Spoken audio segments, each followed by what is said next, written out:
All right. Hi there. My name is Denise. I hope you're doing well wherever you are in this world. If you have decided to click on this video, you found the title intriguing, I have a question for you, and that is are you superstitious? Do you believe in circumstances, events, and situations that can't be readily explained by science and logic? I have recorded this video like well over 15 times trying to find the right words to express what I have to say. I'm not going to do that. So I may fumble, I may mumble a bit, but just bear with me as I try to get this out.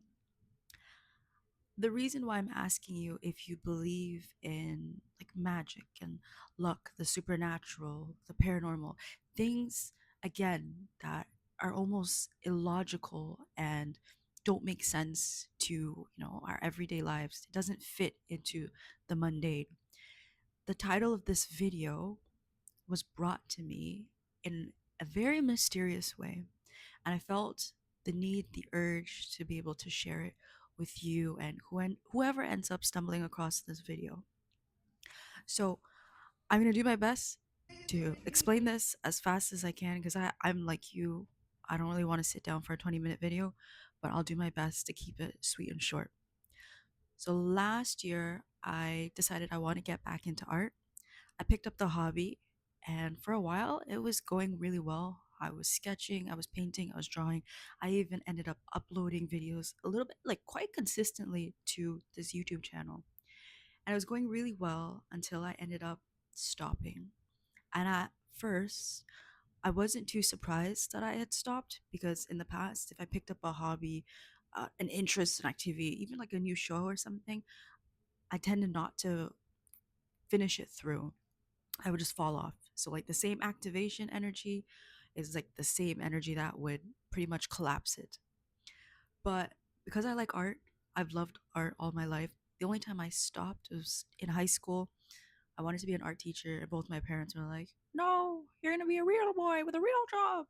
I'm a girl, by the way, but I didn't get to, be an art teacher or anything like that. So now that I'm grown and I make my own decisions, I'm like, okay, I'm gonna pick up art. I'm gonna do it, and I loved it. I enjoyed it for some time, but because I had stopped, I was kind of confused, like what made me stop.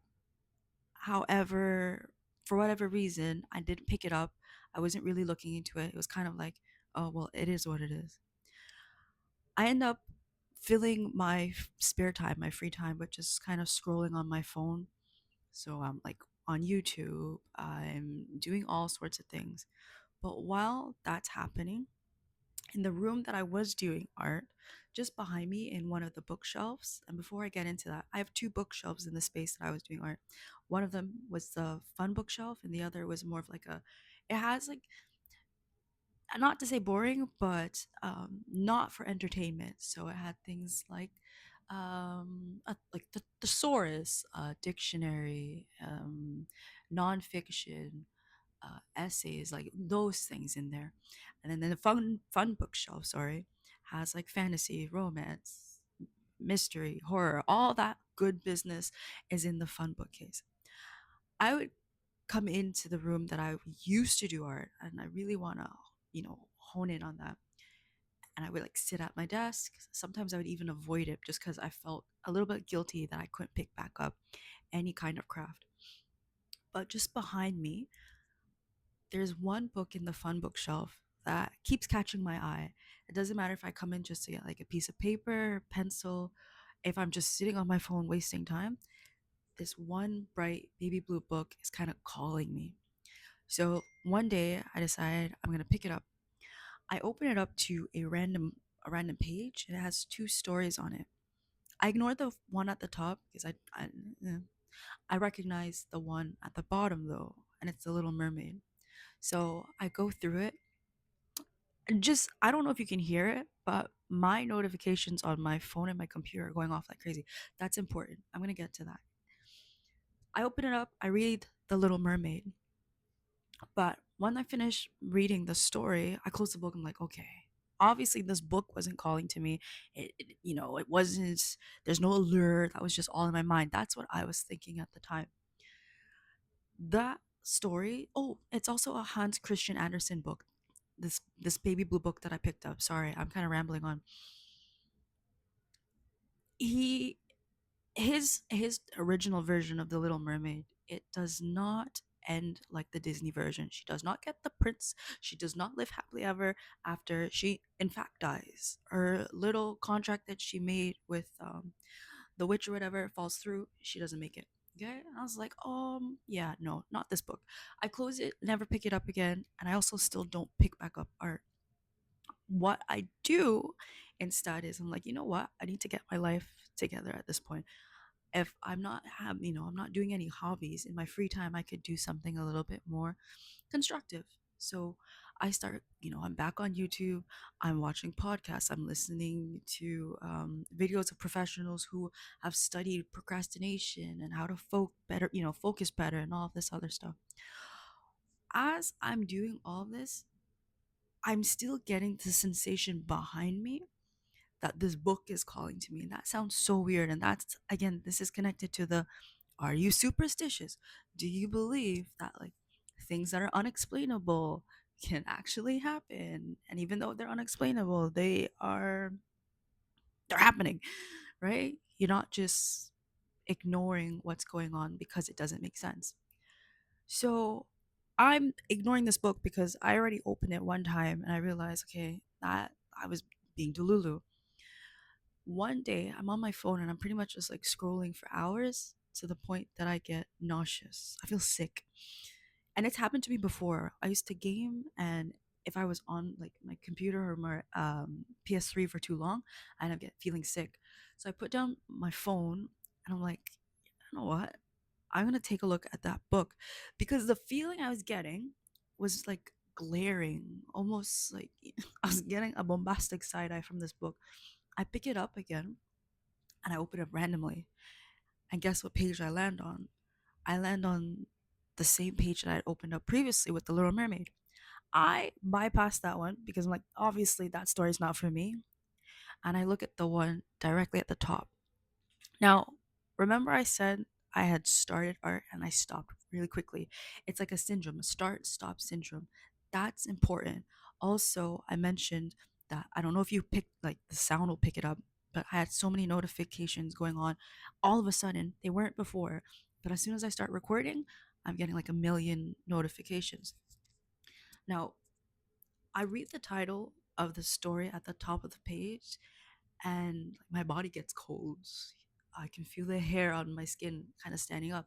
Not scary, it's just I could kind of feel why that book was calling to me for the whole, like for almost a year, just under a year, okay? Because I started doing art last year.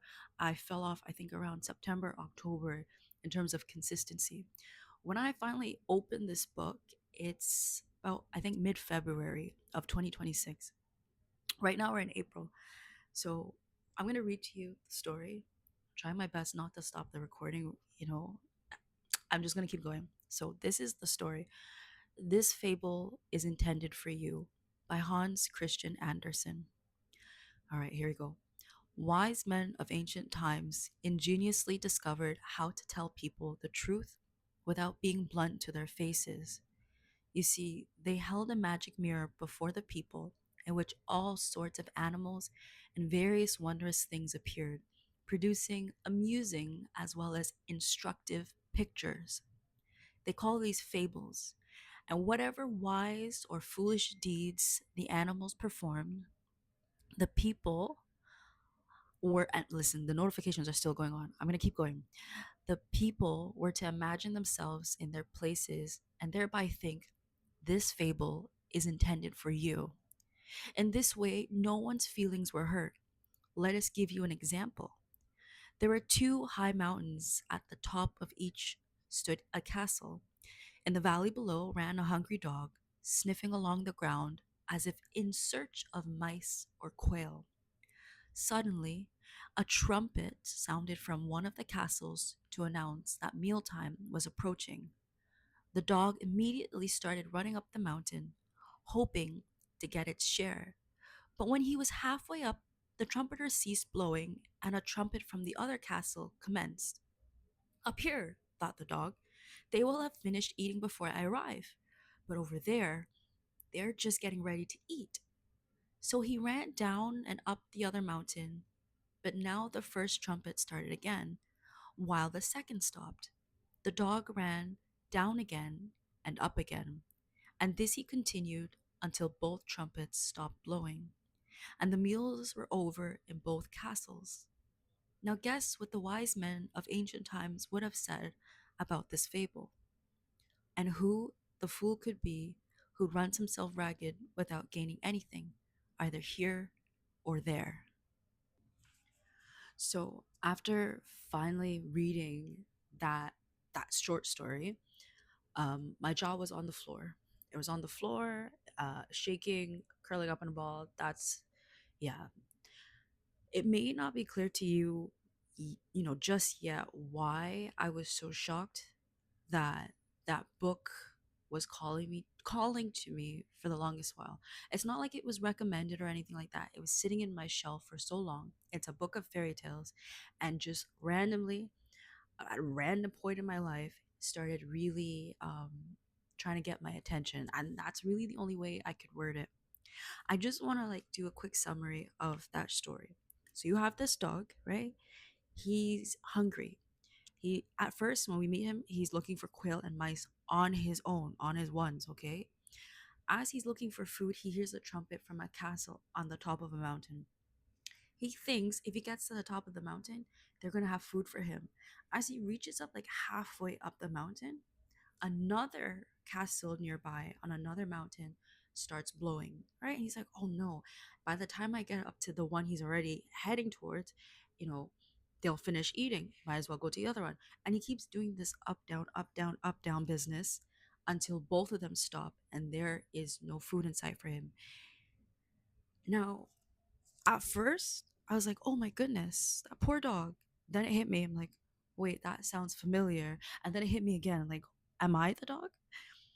What I was doing when I was trying to, figure out what was going on with my attention span, my focus, trying to heal procrastination, I was looking through all of these resources from self help, from podcasts, from, just like information from actual professionals who have studied this. I was looking where I thought genuine information would be, and it was. It's not to say that any of those sources were useless. They're very useful. Just they weren't hitting the mark for me. Okay. There was something, underneath all of that information and what I was doing that I hadn't discovered yet until I read this fable. All right. And that's why I think, not really think, I believe it was calling to me for the longest while. Okay. When I started recording this version of whatever recording you're hearing, I had no distraction and it was really dull. I was trying to make sure all of my words were correct and that it was perfect and that I sounded like intelligent and I wasn't saying like, okay? And I apologize if I've said like a million times in this recording. However, when I finally was like, you know what, I've had enough of trying to get this perfect, I'm just going to record. If my voice is shaking, if my voice sounds too deep, if I sound like Kermit, I don't care. I'm going to record it. I'm going to put it out there because I truly feel like this is going to help somebody else. As soon as I did that, I had a million distractions. I hope you heard like all the notifications. I had no notifications before. So many of them started happening as soon as I started to record, as soon as I started making progress. Okay. And I think now that I've had time to really sit with this fable, that's what it was trying to show me. I kept looking outside of myself, right, for this nourishment or fulfillment or an answer or a guide. But the entire time, I was just really meant to do it myself, my own way. And even if I fumbled or I didn't get, like that poor doggy, no quail or no mice, I was meant to just keep going on my own way. Please remember that he was at the bottom of the mountain in the valley looking for quail and mice on his own. You might have been thinking, oh, that poor dog, if he had just gone up one mountain and kept going, he would have gotten food. How do we know that? How do we know he would have gotten food? Is it guaranteed that somebody in the castle had food for him? The trumpets aren't for him, they're for the people that live in the castle, right? Maybe I'm assuming here, you know what they say about assuming, had that poor pup had just stayed at the valley and kind of stuck it out, even though it's not certain he would have gotten food, he might have been in a better position. He might have been so much further in progress than having chased those two trumpets that still did not nourish him. And even if he had gotten to the top of one of those mountains, it wasn't guaranteed he would have gotten food or any kind of wisdom from getting up there in the first place. With that being said, you're probably thinking like, oh, but you had stopped doing art before the notifications started. Not what notifications, before the distractions. Yeah, it's like my phone and stuff like that. That's true. What I believe happened is life really started to happen around the time that I stopped. And because there's so much going on, a lot of distractions, not just by my phone, but life in general, because life will hand it to you. I think that's why I stopped. I think. But the whole thing is you can stop when things are challenging, but then you have to continue. And I wasn't continuing. I hope what I'm trying to say is you can accept information from an unusual and unlikely source, especially one that seems illogical, like a fairy tale. Because the only way I saw the cycle of that up, down, not going up a hill, but like the swiping of my thumb up and down my screen, also, looking for information outside of myself, constantly hoping somebody else has the answer for me. I wasn't able to see that cycle. But now every time I pick up my phone, I'm able to, there's an image in the forefront of my mind, not even the back, of this poor pup running up the hill and down the hill. I don't know if it's gonna, if you have the same problem. I don't know. I do believe that if this message was intended for you and it's going to help you, you'd find it. Just know that it did work for me. Not to say that I don't end up scrolling on my phone, but it gets to a point where I recognize it and I'm like, oh, okay, I'm being the dog. Let me cut this out. So that's all I have to share with you. I hope this helped. I hope it was worth the wait to listen and get to the end. And I'm so sorry if you could hear like all the notifications and the distractions in the background. That was all necessary, to prove a point that this message was indeed intended for you. And I hope it helps, and enjoy the rest of your day.